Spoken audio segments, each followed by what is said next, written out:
Welcome to Practice Disrupted, a podcast where we find ways to create new solutions to current challenges while elevating the value of architects. I'm your host, Evelyn Lee, an architect who spans tech as an angel investor, startup advisor, and founder of Practice of Architecture. Whether you're a seasoned architect or just starting in the field, this podcast is your gateway to think differently about the role architects play within our global community.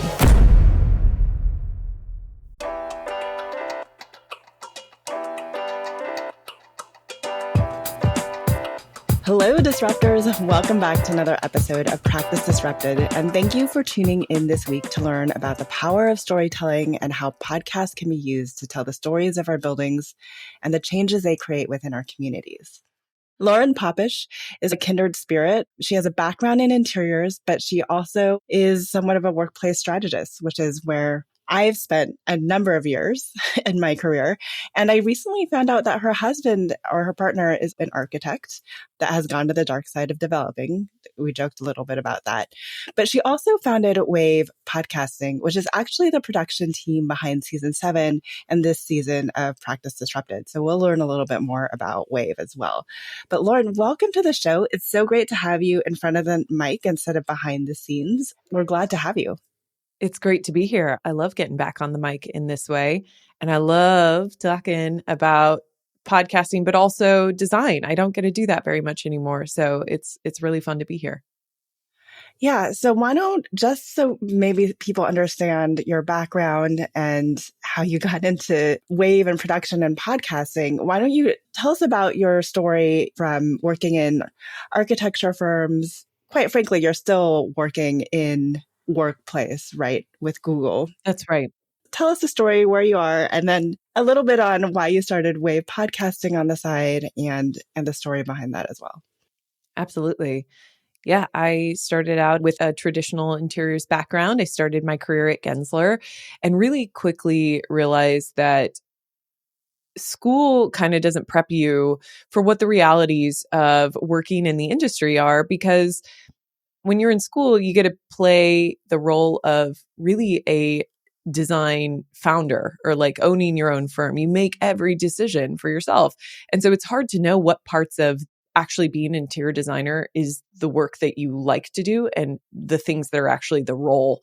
And so when I got into a big firm, I was like, wait, I'm used to being the boss. I love making all the design decisions. I love talking to people. At Gensler, at a firm of a size, like your junior people aren't pitching. They're not in the room with the client. That was some of my favorite part. In many ways, the creative or the heads down part was like the least compelling part of it. And so I very quickly realized that I needed to switch to something that was going to fit my interests and my skills, what I felt like my best skills were, and allow me to kind of continue being creative. And that was workplace strategy for me. It really felt like all of the best things of design school: critical thinking, working directly with clients, solving problems, digging into needs and finding patterns, like the science behind the art of interior design. It really fit with my need. But I had burned out so quickly on being a young architect, interior designer in New York City. Like I was 3 years in and felt like I, was in my 30s, and I just burned out too hard, too fast. And when a tech company kind of approached me with the opportunity to take some of these commercial workplace concepts and turn them into a software tool that would kind of ease design or test fitting specifically for large companies, I was really intrigued and had just really connected with the technology side of our work. Really was just continually surprised by how architecture and AEC was progressing from a technology side at a significantly slower rate than under other industries. So I really jumped at the chance to do that. And it totally opened my mind. I mean, I got my product manager certification and started building software, which is such a crazy transition. But I think no one may be surprised on this call because design thinking is the translatable skill that matters in the modern workplace. I really believe that. I think you can have a degree in design of any kind and go make a significant impact in any industry. And that's how it felt. I joined a tech company. I was an expert in workplace and design. I helped bring concepts to reality through software and fell in love with what the role of a product manager is, which is kind of like someone who solves problems, just not in the physical space. There's a little bit more instant gratification. There's so much to unpack there. The reason why I jumped into kind of workplace strategy too, and that type of work was just the lack of interaction I was having with the client, or my client not actually being the end user of this space, right? Even Exactly. when you do schools, most often you're working with the school board, which might have their own ideas separate from, frankly, the teachers or the students that are inhabiting the space. So I think I imagine a lot of people can relate from your experience coming out of school, wanting to kind of do design and then being so separate from this process that you kind of fall in love with at school. Exactly. And then what's most fascinating about your work or your jump into tech is, people always ask when I jump into tech, how do I be a UX designer? Because that's the natural path, right? For them, they like user experience design for those who don't know what UX is. So it's great to hear that you kind of landed in this product management role, which uses all the same skill sets you were talking about from workplace strategy and that translation. And just hopefully the individuals know that there's so many different roles in even a tech company that your skills translate over to. You just really need to figure out what you're truly passionate about. And frankly, I feel like people who come into the PMO space come from such varied backgrounds versus like people who end up in the UX space have a very design based background if they not like a whole degree in UX design, right? So I just feel like there's a lot more variability to people who are serving in project management or even customer success. Absolutely.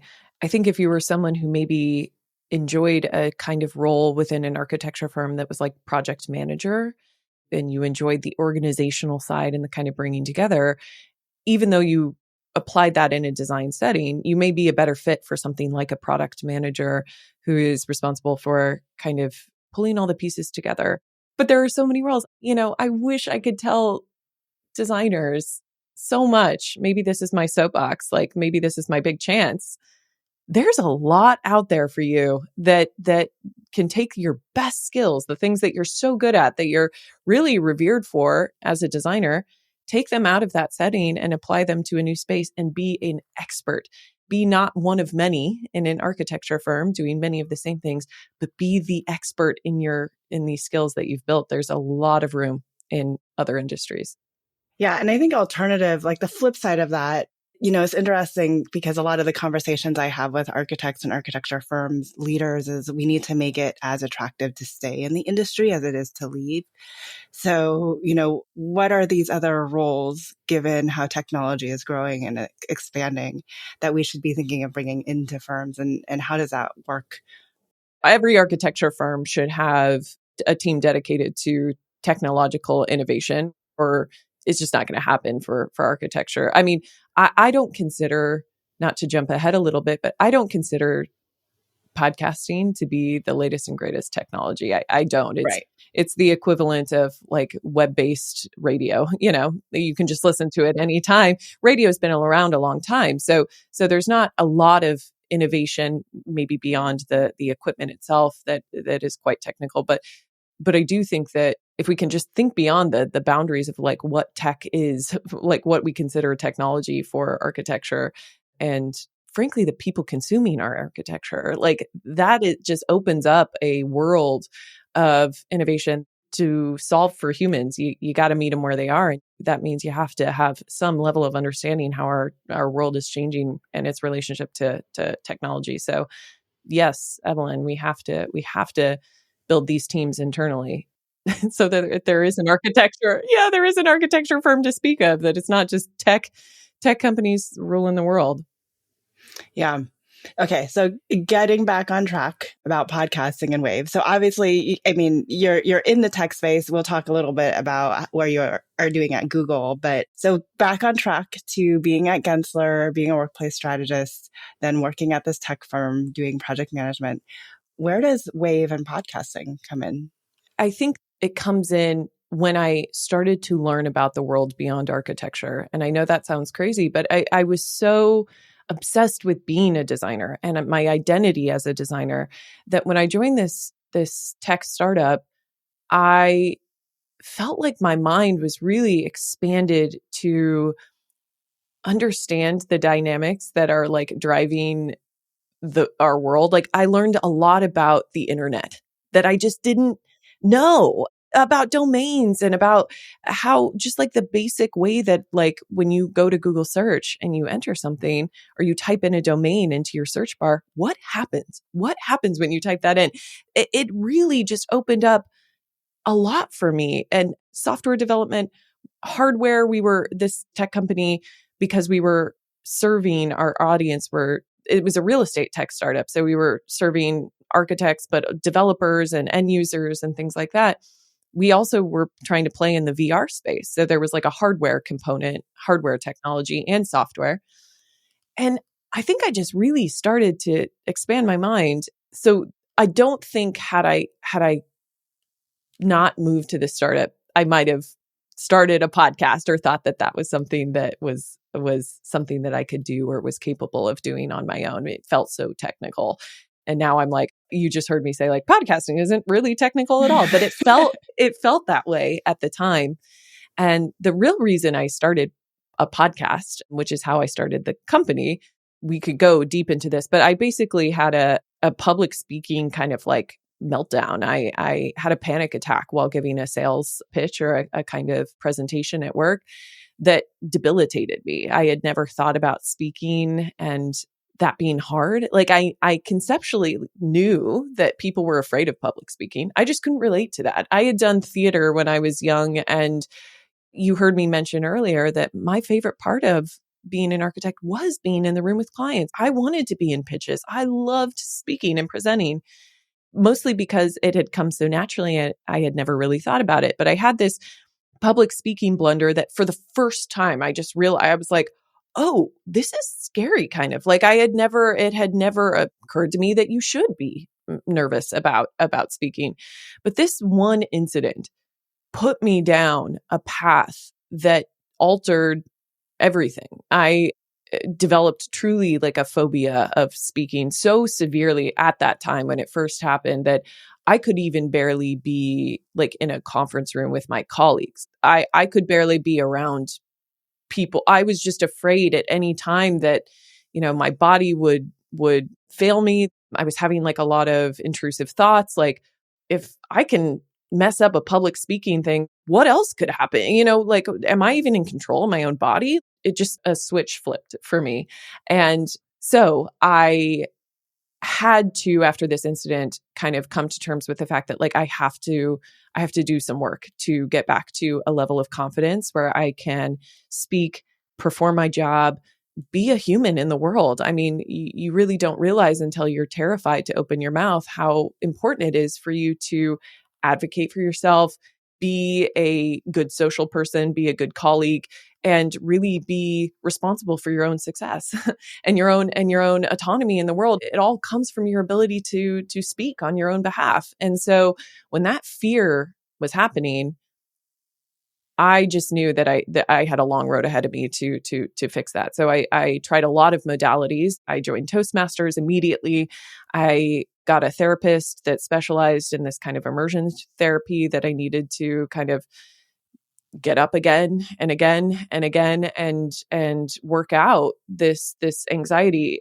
It was extremely uncomfortable, but one of the tools that I chose to try and help myself overcome and build up that muscle again was podcasting. So it was less of the podcast I started at the time was a book club podcast, books and wine. It was totally a hobbyist podcast. It was not strategic at all. But the real reason I did it was to build confidence. And It did. I won't say that podcasting fixed a phobia of speaking for me, because it isn't true. There are a lot of things I tried at that time to help, and I have reached a much better place where I'm able to kind of cope with the probably lifelong anxiety that I'll have around speaking. But podcasting did something for me that I didn't think was possible. In hearing back my own voice on a good microphone with high quality editing, I saw myself through a new light. I heard myself as confident. I saw myself as someone who isn't afraid to speak, who has a powerful voice, who has a unique voice. And I really just felt like it was doing something for me that others hadn't talked about in the benefits of podcasting. Like, you can build a following, you can grow a business, you can market yourself, you can establish yourself, you can be a storyteller, but no one was talking about how it could really help you build confidence as a speaker and as a person. So that high, I guess, and that realization opened up a door to me where I just felt like I needed to share it. There was no way I could just let this realization be kept with just me. And so I very slowly started to build a company. The original company was not a production company. It was a studio space company, because I knew a lot about space. Yes. So it wasn't about, editing and having production. It was about building studio spaces for women where they felt comfortable enough to come in, use their voice, try something hard, maybe something that was scary or felt technical, and build podcasts in a beautiful environment. But we were really hampered by the pandemic. I started in New York in my own apartment, just built a studio there and started renting it out until my landlord was like, "What are you doing down there?" Classic New York, where they're just like, stop, whatever it is that you've got happening in that unit, just stop. And so we moved to LA, and I found an apartment that had a space that I knew I could turn into a studio, and had the launch party in late February 2020, and immediately shut it. Like, even the launch party, it was like, we didn't really know what was going on. I had like a tiny thing of Purell. I was like, if you want it, it's on the table. Like, we didn't know anything. And so, we shut down, and I said, well, first of all, I built this company. At the time, I was still working at the startup that had then been acquired by CBRE. So I was a part of CBRE at that time. But I wasn't willing to give up on it. And women were still feeling like they needed this space, but it couldn't be a physical space. So I was like, I have to build the digital space. If we can't help women feel comfortable and build confidence through podcasting in person in LA, then we have to build that space online. And that's really how the production company came to be. But just like any side pursuit, I was not, in those early days, just learning so much, and wasn't really naive enough to think that I could do it all by myself. So I really felt like, okay, the wave is my passion. It's what it's my real job, my full job. And I'm going to let my, workplace strategy job be my side hustle, be the thing that is like my venture fund to my company. So I did the wave for full time for a year during the pandemic when our team was laid off from CBRE. It was great, but I just knew that I needed to continue to grow it slowly. And I think there is something to be said for like slow, intentional growth of a company. I think side hustling, it doesn't have a good reputation anymore because it turns you into a workaholic. But I think that, raising capital and venture funds is a different kind of control, and you give up a lot of other things to do that. So it was important for me to maintain control. And to me, it felt easy to let a full-time job do that for me. So I ended up, it's a long story, and this whole podcast could be that. And I think a lot of people don't love when people just go on and on about their backgrounds. So I promise I will provide some value at some point. But I have to say that this opportunity at Google came up that is the culmination of all of these different things that I've done. They needed someone with a product manager background to build out a product-based team that would ultimately be the way they did workplace innovation. So they wanted it to run like a product team, but they needed someone who knew about workplace. And I was like, what are the chances that this combo of skills would come together? But what I want to highlight is that it can and it does. And it's okay to have these kind of this wandering path that ultimately comes back together. And frankly, my boss and the team loved that I was entrepreneurial. They felt I was bringing interesting skills to the table. They loved that I did podcasting because they wanted to understand that, see how we could apply multimedia to their work. So ultimately, what maybe looked and felt like at the time like a departure or a wandering path came back around to support a company like Google that needed someone with a lot of really random skills. And it turns out that person was me. And so I continue to work for them, and I continue to support the workplace strategy team, and the workplace product development team is the one that I'm on. And it's great. It's a best of all the worlds. But at the time, I don't know that I felt like I was on any kind of real path. It felt very nonlinear and maybe even like a risk or a mistake to kind of go out and start the wave. Yeah. Wow. So many different things in there. I do think one benefit that you've mentioned, also a benefit to me, is, we're at over 140 episodes with Practice Disrupted, and you get so much better at refining.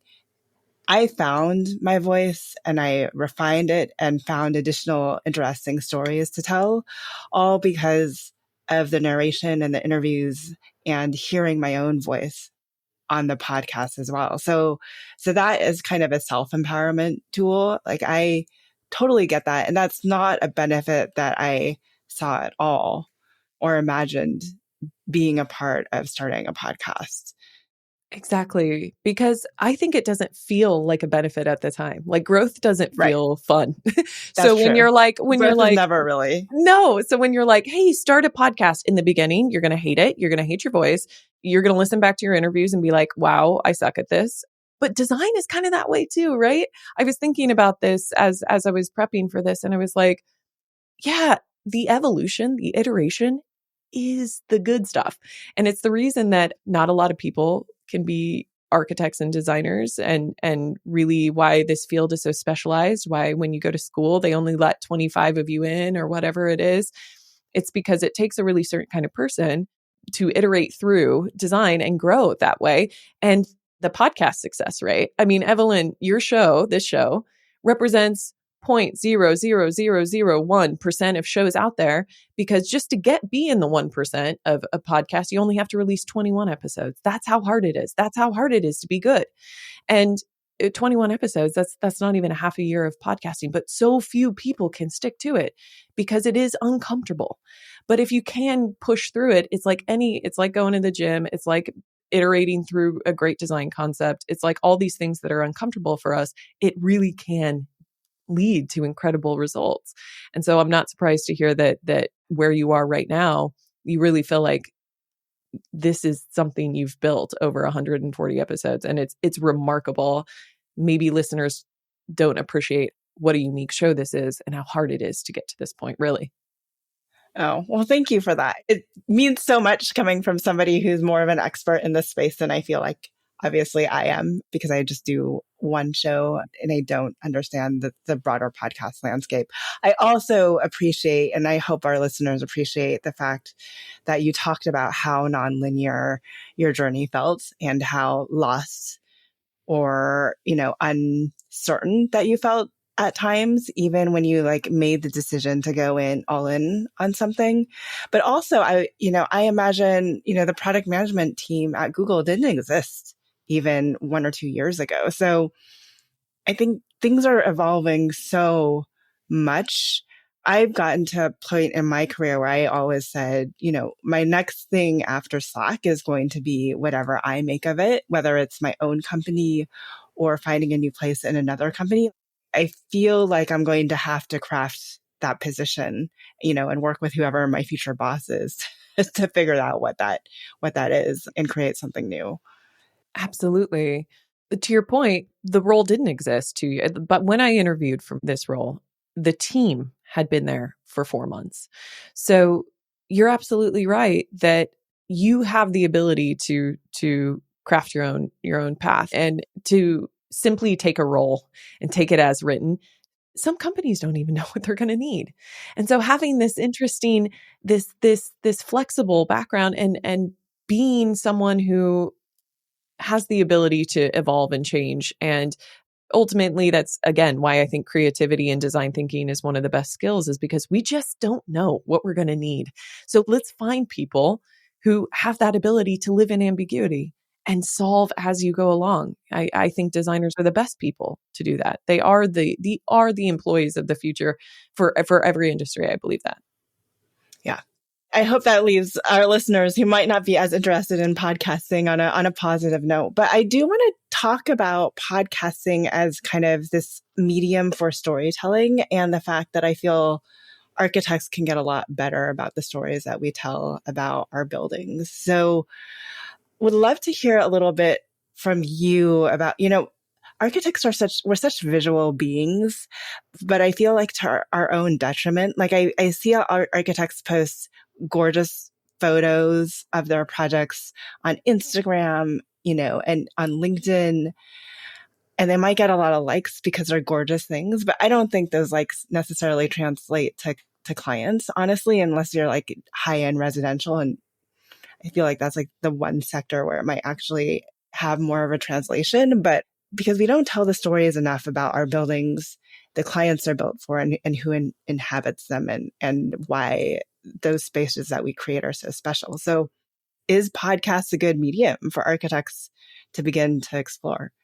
Of course, I think yes. Yes. And it's so easy to start. And it really is. What sets you apart from the designer next to you, and what separates Evelyn from me, separates you from the person, your colleague, is not what you do, because you're both architects or you're both designers. It's how you do it.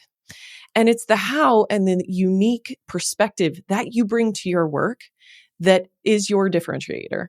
And that is really true for anything you build.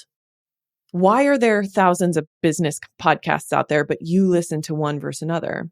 It's not the content necessarily, because you could probably find a podcast about architecture or about business or about some topic elsewhere. So it's not really about the content. It's about who it is that's telling you about the content and the way that they're doing it. And so storytelling and podcasting can play an important role in helping people know your perspective, the uniqueness behind the how you came up with it, the perspective and the experience that you're bringing to how you design. That's hard to capture in your work, but it is the thing that may separate someone from wanting to work with you for someone else. It's the you-ness in it. Photos are really hard at communicating that you-ness. It's really easy to compare one building to another and say, what's the difference? Until you hear the person and the logic that you put behind every decision that you made to create a building. So I absolutely think storytelling is an important part of not just telling the story of the building or the outcome, but the story of you and your experience that led to you being able to make those decisions. That's completely unique.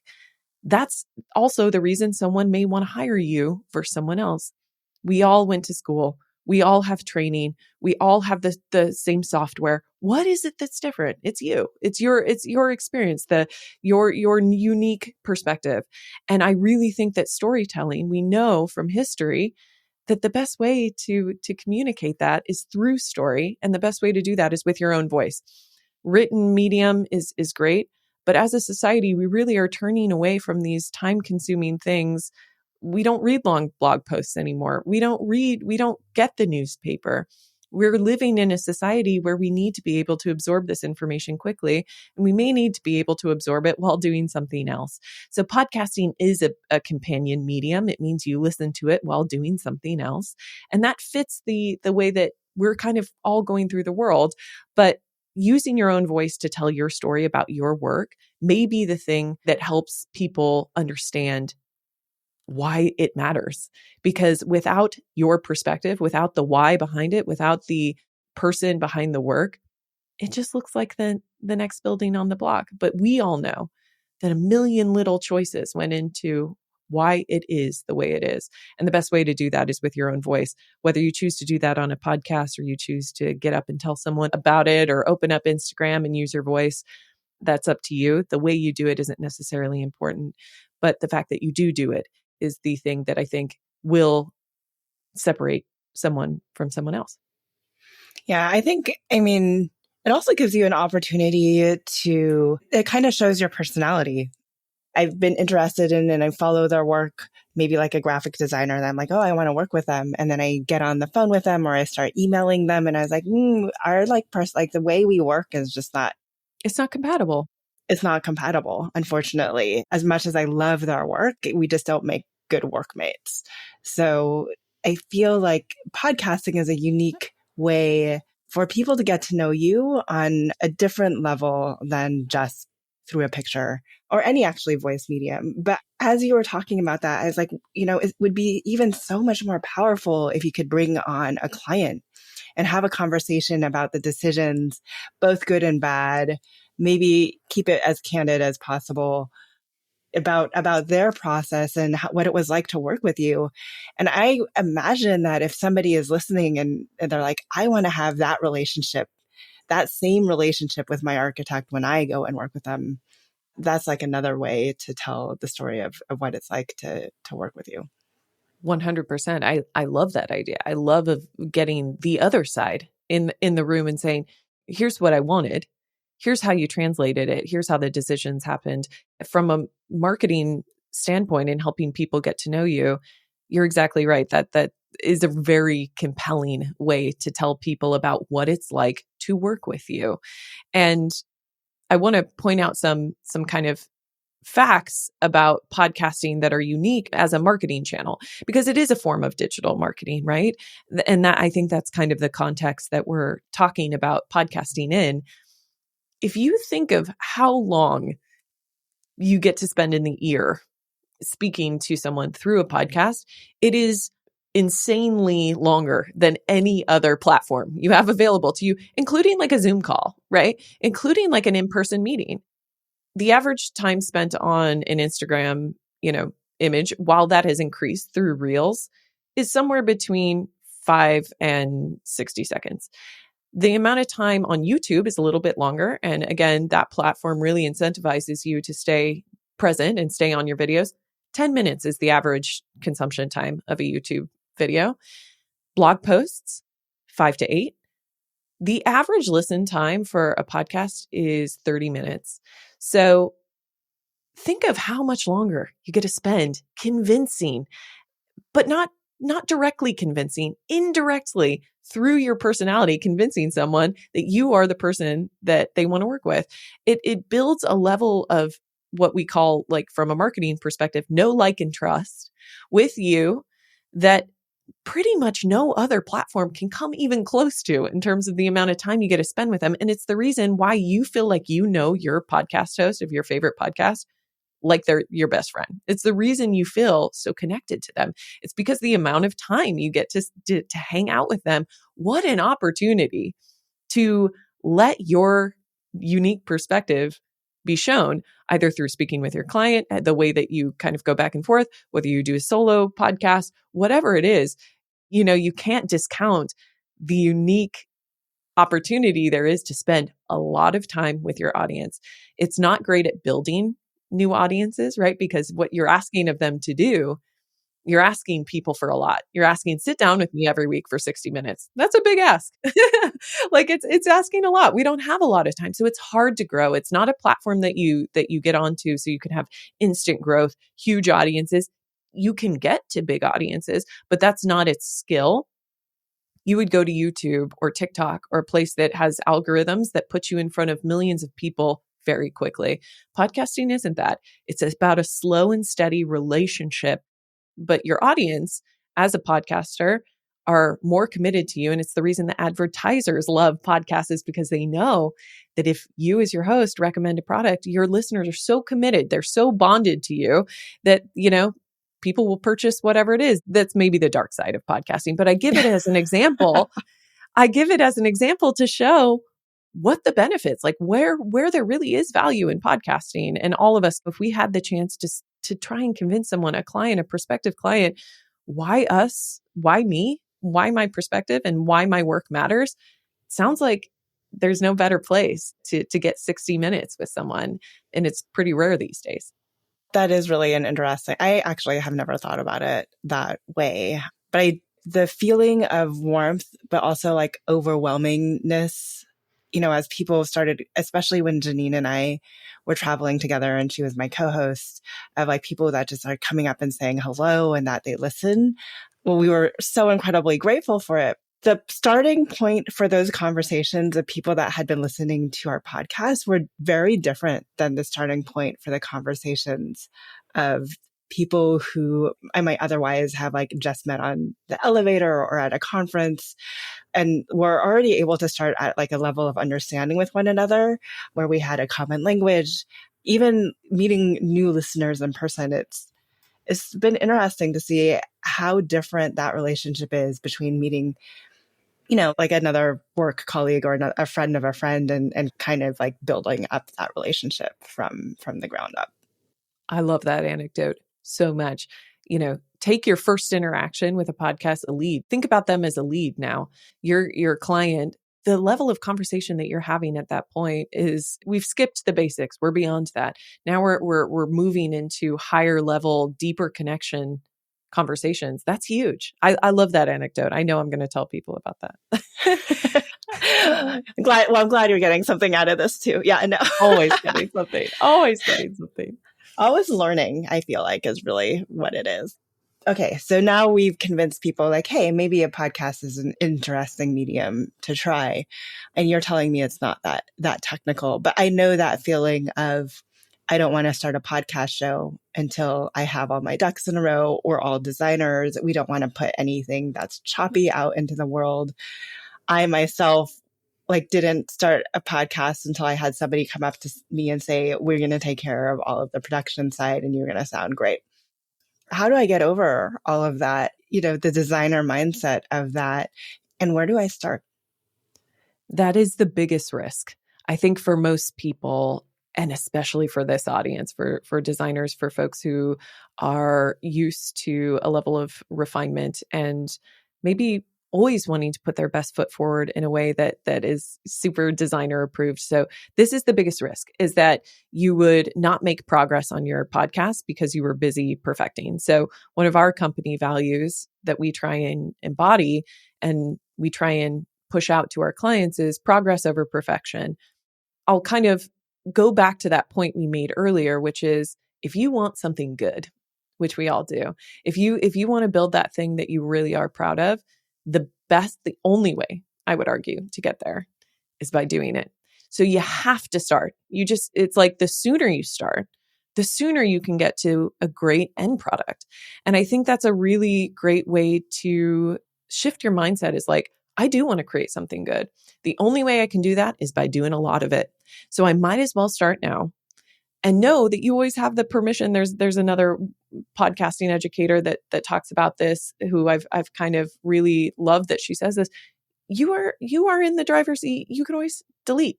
That's your authority. That's your prerogative. You don't like it, delete it. That's the beauty of this content. Put it out, and then when you're 6 months in and you're listening back to your first 5 episodes, and you're like, this is bad, get rid of them. Yeah, get rid of them. That's your, I'm someone who's like, the real fans will want the early stuff, I like to keep it up as a reminder of all that. But you have that power to delete later. You also have the power to record 5 episodes, not release them, and start your podcast at episode 6.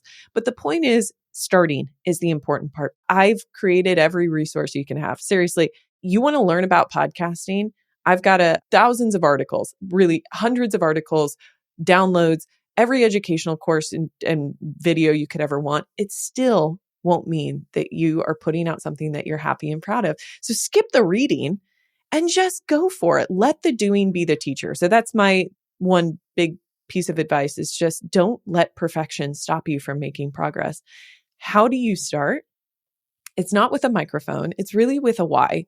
And that is where that will ground you so that you can get to that episode 21. I think we said you hit 21 episodes, you're in the top 1% of podcasts. Seems like an easy goal. Like if we're going to talk about like what we should strive for, let's try to get to 21 episodes. That sounds like a great place to start. So it's not with buying a microphone. The thing that you're going to start with is, why am I doing this? And it's that mission, that reason that will help you continue to come back to the mic when you listen to the first episode and it's really upsetting, when you're tired, when your guest cancels on you, when you are looking at the budget or like looking at down the barrel of like editing your podcast and it's midnight and you have to start work tomorrow.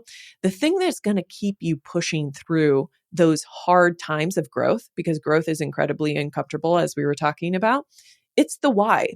So it's important to start there and know why you're doing this and know what you would be missing out on if you didn't start your podcast. I'm missing out on an opportunity to meet incredible people. My husband has a real estate podcast called Building LA that his whole thing is all about, he just wants to meet cool people in Los Angeles who are in his industry. Literally doesn't care if one person listens. Some people happen to listen, but his ROI is, I'm making these connections. I'm meeting people. I'm literally getting 60 minutes with my hero or someone who's like, I would never have access to in a normal day. How cool is that? So that's his ROI. When he's done with his day job and he's come back from a networking event or something and he still has to record his intro, that's the thing that's getting him through, 11 p.m. or 12 p.m. at night, 12 a.m. Make that the same for you.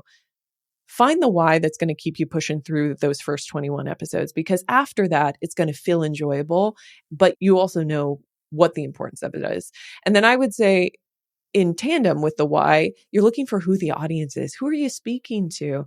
In my husband's case, I just mentioned, he knows his audience is our, you kind of have to be in Los Angeles. It's a local podcast. And you probably work in the building industry or in the real estate industry. Great. That's enough.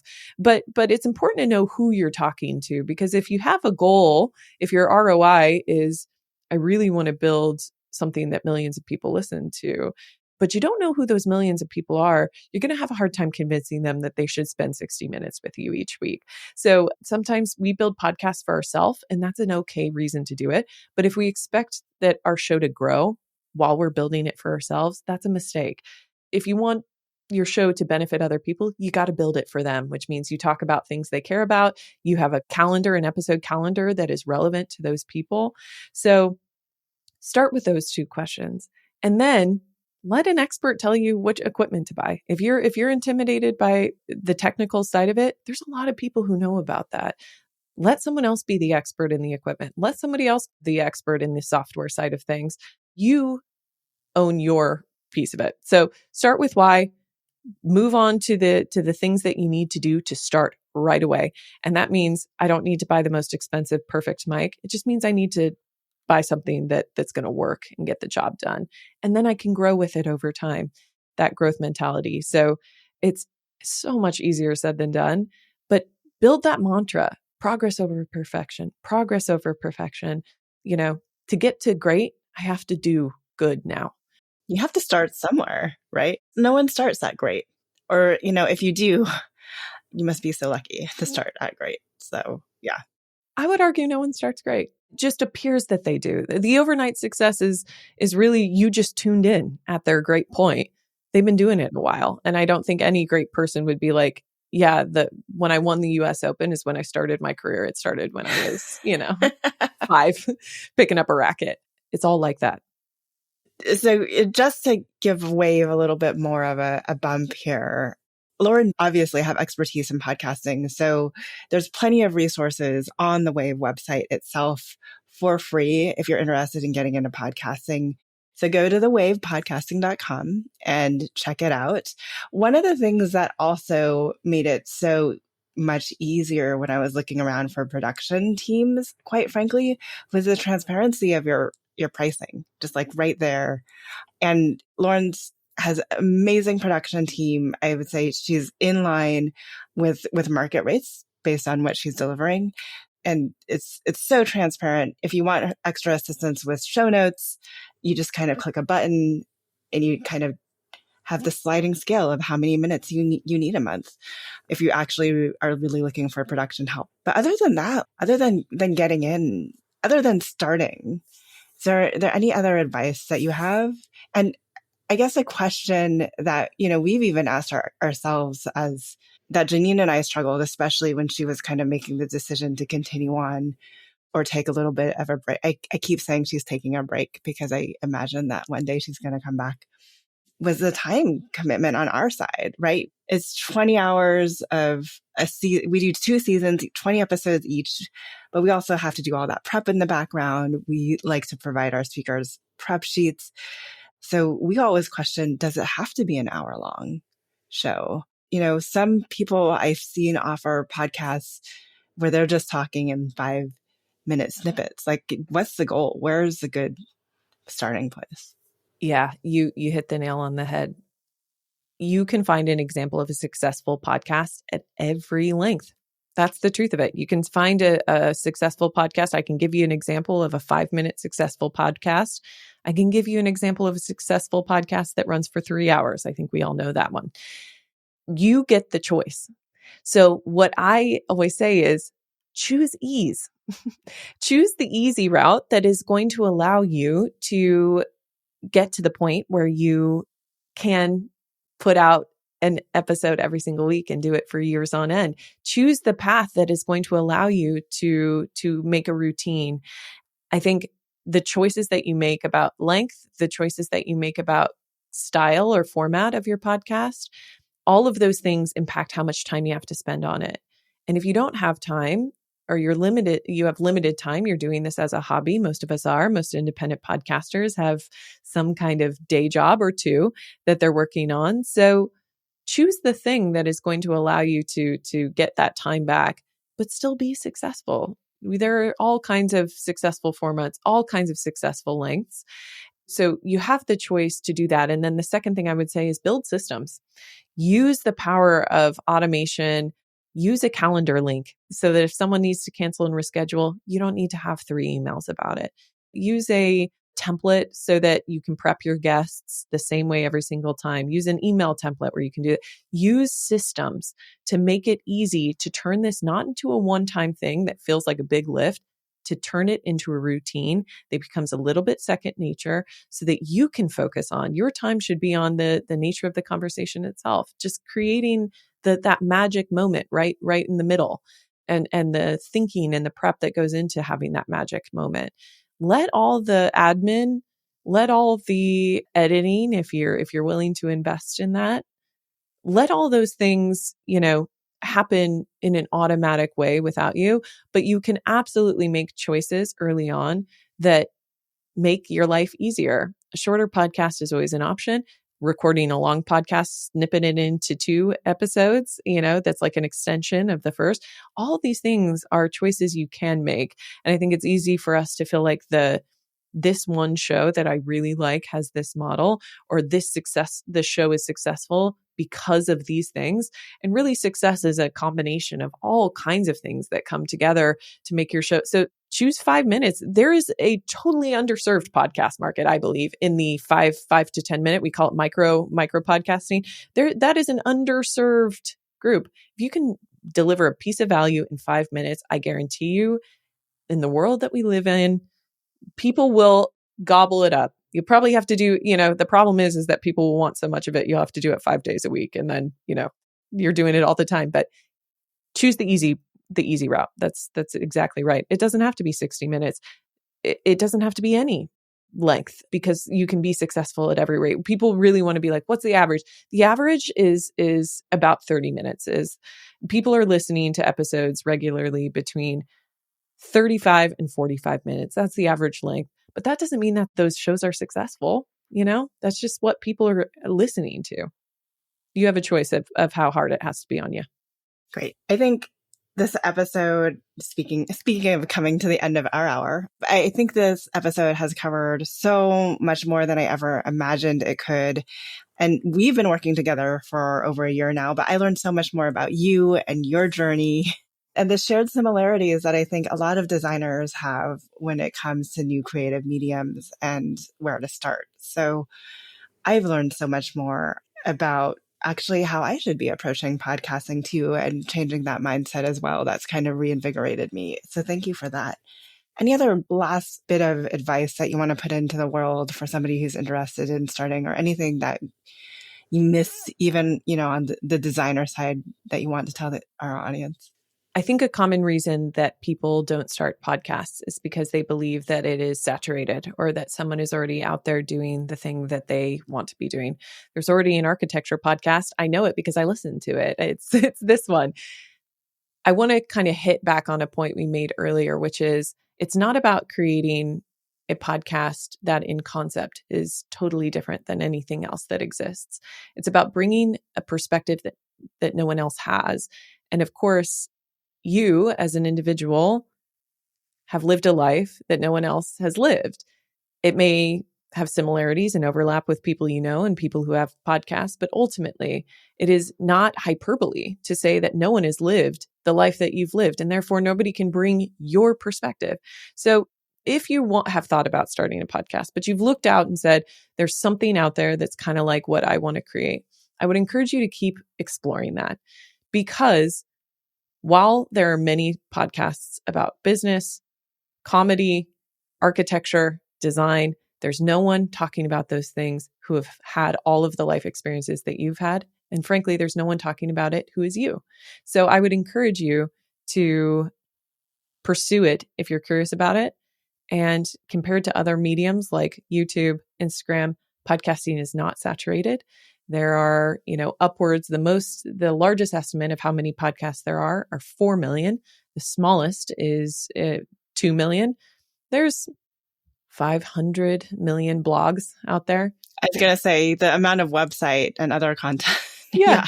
billions of YouTube accounts, So by comparison, it really isn't saturated, even though it feels like a lot of people have it. So I would say, don't let I'm too late to the game, or don't let the idea that everyone and their mom has a podcast, why should I start?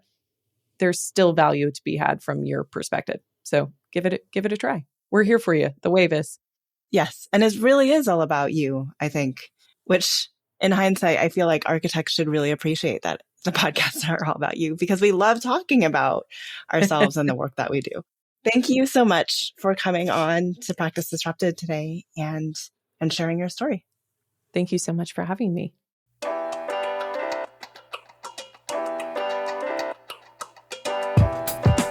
Hi, Disruptors.